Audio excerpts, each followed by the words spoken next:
The Doctor and Belinda find themselves 500,000 years in the future on a mysterious planet with a massive mystery at the centre. The Well is set to be the first horror mystery of Season 2 and the scariest hour of television that we should expect from this season. It's co-written by a relatively unknown writer, with Russell T Davies taking a writing credit as well. We will briefly discuss what that means, and we'll be asking the all-important question: did The Well psychologically traumatise us, or was it more of a damp squib? As always, this is going to be my immediate reaction to the episode, and that may mature over time. As it is, I literally just sat down and watched it, and that's what you're going to get from me. That does mean that this video may contain spoilers, so if you haven't seen the episode yet, please do that, and then watch this afterwards before coming back and joining in and all of that stuff. But if you're ready, if you're sitting down, if you're comfortable, if you're ready to go, then why not come and join me as I go beyond the sofa.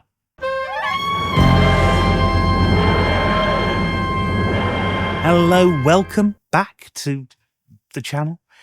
I've got to admit, I'm incredibly tired having to get up quite so early in the morning. I usually don't finish working until later at night, and it wasn't until 3 o'clock when I got to bed last night, because there's this thing that I do on a Friday, and I've got to admit, I have a bad feeling that that's going to mar my enjoyment of Doctor Who when it's on so early in the morning. I didn't have a problem last year when it went out at 12 o'clock, and that's subsequently making a video that went out at 8 o'clock in the morning because it wasn't too different from my normal routine. I often work nights, but having to get up at 7:30 has been a bit of a slog, and that's not really much of a complaint. However, it is what it is. I'm pretty happy to roll with the punches on this one. However, we do have to discuss quite a lot in this video. The first thing is viewing figures. I'm not going to say much about this week's overnights. 1.58 million, it's not good. I don't care what anybody says, it's not good. A drop of nearly a quarter of your audience is pretty bad. However, the caveat to that is, let's see what happens when the 7-day figures come in and whether habits change over the course of the show. I'm not convinced that they will. Last week I thought that they might have done in between 2 seasons. But now we've got the 7-day figures in for Robot Revolution, and it got about 1.7 million extra views. Now, last year we got about 1.4 to 2 million views every week. And what I was hoping was that this transition to iPlayer First would eventually see people changing their viewing habits, but that doesn't seem to have happened on episode 1, and we'll have to see if that happens on episode 2. Now, I did have some people commenting last week saying that whilst the viewing figures weren't good on their own, it was the 4th most watched programme of the day. But unfortunately, I don't really think that argument holds much weight. The reason is, being the 4th out of what is a pretty badly performing set of programmes doesn't actually mean a lot. Doctor Who used to consistently come in the top 10 programmes overall every week, and this week we learned that the Robot Revolution has slipped to number 21. This is again showing an audience that is just not engaged with this current season of Doctor Who. Now, after Lux, I think that's a massive shame. I think people would have liked it if they'd watched it. And one of the things that I worry that we do as fans is say, hey, I love this, so therefore it's a wonderful episode, without really looking at whether Doctor Who is doing well for normal people. And if it doesn't do well for normal people, and normal, I mean anyone who isn't a fan, So if it's not doing well for them, that'll be something that'll have an effect on the show. Now, I've said in the past that doesn't necessarily mean cancellation. It may, however, mean a reduction in budget, which might not be a good thing for us. We don't know. One of the things for sure that we do not know are the metrics that either the BBC or Disney are using in order to track whether or not they think it's a hit. Something that should be noted is that the 16 to 18 age group and the 18 to 32 age group seem to have dropped off a bit from where they were last season, which is one of the big things that had actually given me hope about last season's figures. And on the whole, in terms of audience, what we're seeing here doesn't look very good at all. The other metric that we don't know about is how much money the show is generating for the BBC overall. If it's enough to keep the show going, we could see a massive lifeline coming to Doctor Who, but that might not have any effect on whether Disney decides to continue with the contract as it is, or even just drops it completely, because they don't get that same revenue stream from the series. So it's with some trepidation that we talk about the first episode not entirely written by the showrunner. And I did say that I'd explain that. My feeling is that Shama Angel Wolfall actually wrote a great deal of this episode. The Writers Guild requirements are, I think, that you've got to have 33% of a shooting script in order to get a credit for it. And I imagine that that's what happened here. I'm sure it was incredibly collaborative, but I just have this gut feeling that Shama put in the bulk of the work here. And you can sometimes see people's writing styles and pacing. This didn't quite feel like a Russell T Davies script, but we might get into that a little bit later.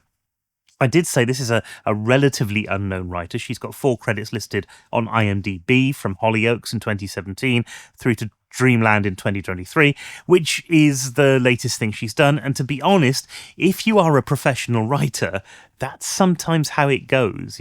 What's interesting, I think, is that this is a writer who does seem to have come through the process of starting out in soaps and moving into other dramas and then on to bigger stuff.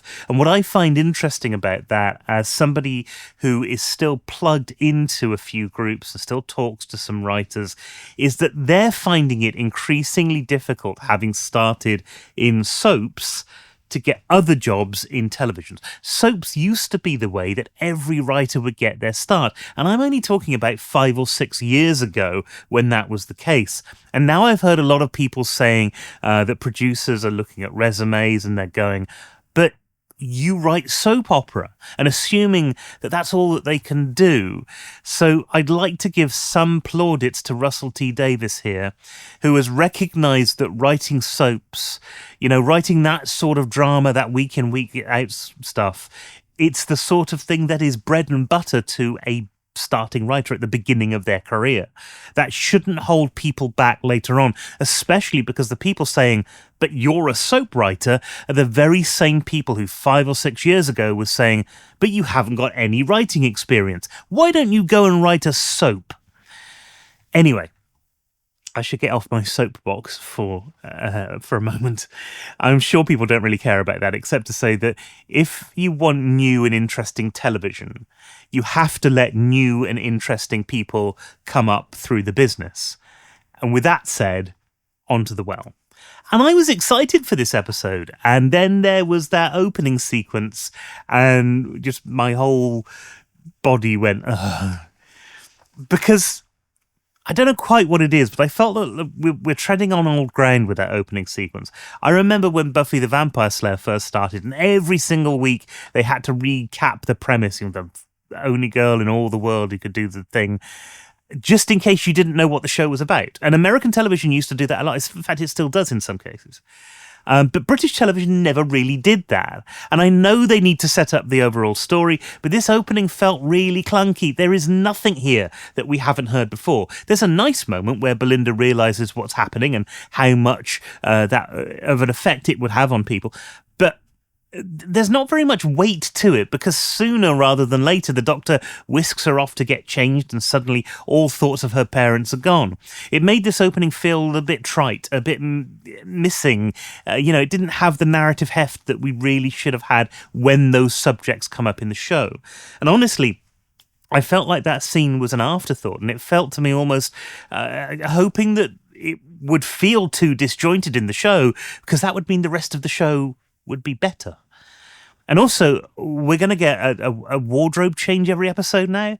And how do they know what to wear? I mean, look, they're wearing the exact same thing as everybody else on this team. And all of the problems that I've pointed out in Doctor Who so far are writ large with this particular cold open. The pacing so fast that it cuts out any semblance of weight within the script, and uses ideas as a shortcut to get to where they want to be rather than using the idea itself. And it doesn't actually give the audience any cause and effect. It's a very lightweight storytelling, and I'm sorry to say it, it is not good writing. And I want to add a bit of a caveat here. You can say something is good when you look at it objectively as a writer, good or bad. It doesn't mean that you might not enjoy it when you sit down and watch it. That's going to depend on you. And if you enjoy this particular interaction, I don't want you to think that I'm saying that you're wrong for enjoying it. You're not. But what I'm trying to look at is objectively, does this work as a piece of writing? What works, what doesn't from that writing point of view? And does it leave questions in the audience's mind that shouldn't be there? Because all of this section, it's not really adding to the suspense of the episode. The plot holes just don't need to exist. Alfred Hitchcock once said that the audience that is thinking isn't emoting. And here you're throwing all of this information at the audience, but you're also treating them as stupid, as if they weren't recognizing that these plot holes might exist. But this is something I don't think that you can argue away by saying, oh, it's the Doctor, you can do that sort of thing. Because we've never seen this sort of thing before. We've never seen the Doctor go and get changed and be in exactly the right uniform, the same uniform that everybody else is wearing. And this is brought into sharp relief when we realise that the suits give them the ability to land without taking damage. Something that really means the Doctor and Belinda kind of should have picked these things up on the actual ship that they were moving on to, and not have something that the TARDIS provides for them.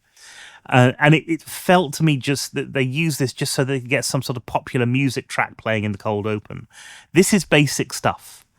And all of that I'm going to put into a little box, and we'll call that exposition, because basically that's what it was. And once we get past the exposition period, the style settles down and the pacing sorts itself out. The rest of the show is an awful lot better. The trite conveniences of our opening are gone, and we're able to settle into what is a bit of a mystery. Was it scary? I'm probably not the best person to answer that, because even on some of those scarier episodes of Doctor Who, I've never really felt them to be scary enough. I was brought up on horror films, so whenever Doctor Who does this, which, Doctor Who is still, let's face it, for a family audience, it's never going to be at the same level that I would want from a really horrific tale. But we set up some interesting characters, we set up a dramatic tension within the group, and we set up a lovely little mystery which leads to a returning entity. Now, I've said before, this is going to contain spoilers, so please don't have a go at me for relaying that this is the Midnight entity that we've seen before. And I've got to say, I haven't watched Midnight for quite a while, and I did start a rewatch on this channel of sort of early Doctor Who or early New Who, but I didn't get to Midnight, so I haven't seen it for a very long time. Possibly a few years after transmission, because I think I rewatched all of 10 seasons just before 11 came out. And that was an interesting place for me, because whilst I have watched Midnight before, and there's a lot that I can't remember properly, that does mean that I came to this almost in the same way as a new audience member might come to it. Okay, I've got a little bit of knowledge, but not a great deal. And I thought that this was a really good way of introducing that monster without having to be familiar with the original episode. We understand the threat of it without relying on previous experiences. So after the cold open, the rest of the episode is good. I really enjoyed it. It's somewhat fast-paced, kind of due to the realities of runtime, but it doesn't feel too fast-paced, and it certainly gives you a little bit of breathing room, which helps to build the tension over time. We really should talk about the stand-up performance in this episode that was Rose Ayling-Ellis.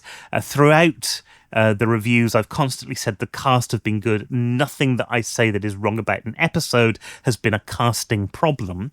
But I think Rose in this instance really made the episode. Without your belief in her being, just a mum trying to do the right thing for her child, this episode wouldn't have worked at all. You need a character that you cared about so much that you wanted people to sacrifice themselves for her. She is what's called the stakes character. And without that, a lot of the tension would be gone, which reduces the horror overall. Without that sort of thing happening early in the episode, then you could just shoot her and the problem would be solved. I think it also played with the idea of being deaf in a very respectful way as well, to make it a plot point in the way that it was added. It was compelling, in part of the story, whereas it could have easily have been a detraction from the whole thing. What I'm feeling here is that that's largely down to Shama's work. Bringing back an old monster is never going to be a particularly easy thing to do, but I think she's done an incredible job of crafting the story. I know Russell has been heavily involved as well, but you have to give the plaudits to a less experienced writer who I think has done something quite remarkable with the script. It even made room for what would be a traditional horror ending, and one that I just wasn't expecting. In a traditional horror film, this might have seemed a little bit cliche, but in Doctor Who, the rule generally is that the Doctor defeats the bad guy at the end and then they go on their way. Having the bad guy and that moment where we realise that actually it's not gone just yet, just before the titles, I thought that was a really strong way to end the episode. And to me, it just shows that in a different situation, some things that you might think are overdone can actually work really, really well. There are a few other elements of this episode that I think you could forgive the trespass. There's a few instances where there is artistic license taken, and I don't mind that. I think you're always going to run into that problem when you're writing anything, that it has to be wrapped up in the same episode. Here, the big thing for me is that the Doctor works out a plan, and instead of getting 3 people to leave through the airlock first and then executing the plan, he just executes the plan. And to me, this didn't feel very Doctor Who. I suppose I'm going back to the 7th Doctor and all the games that he played and the forward thinking that he had on each episode. You don't get that here. This is a Doctor Who is reacting without thinking.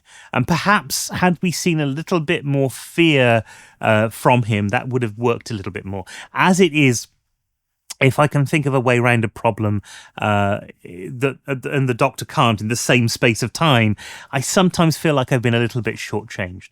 But as I said, that's a pretty minor criticism for something which is otherwise a very good script. I did like the expansion of the Midnight Entities universe. I did like hearing that it doesn't like to see its reflection. I like the way that was set up beforehand and that we had this nice payoff for it. I love the tensions within the group. I love that you have one trooper who's clearly trying to do their best, and that kind of came across when he seconded the red notice. I love that we have one trooper who, right from the beginning, even though that we know the Doctor has used the psychic paper to give himself a particular authority within the group, we still have a soldier that is questioning and that wanted to stick to the kind of straight and narrow military mind idea of the whole thing. I love how as soon as his plan falls, his military training goes straight out the window and he doesn't know what to do. And this is clearly showing that this is outside the realm of what he would normally understand and normally be able to cope with. And because of that, he ends up wiping out a good portion of his troops. It's the fragility of hubris, something which the show has played on in the past, but it works really well here. Overall, then, I think this is going to go down as one of the better episodes of the season, maybe even the top of the pile, I don't know. I do have to go and watch Midnight again, I think, which is what I'll be doing as soon as this video goes live. But this is really solid. I'm very happy that the pacing sorts itself out, but I'm going to have to watch it back again. And look, if you do watch it back again, you should notice the massive tonal shift between the opening and the rest of the episode.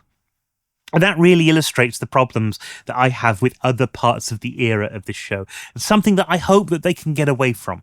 Anyway, I rambled on enough. What did you think of The Well? Let me know in the comments below. I'll be back next week when we will be welcoming Ruby back into the fold. But until then, is there something behind you? Or is it just beyond the sofa?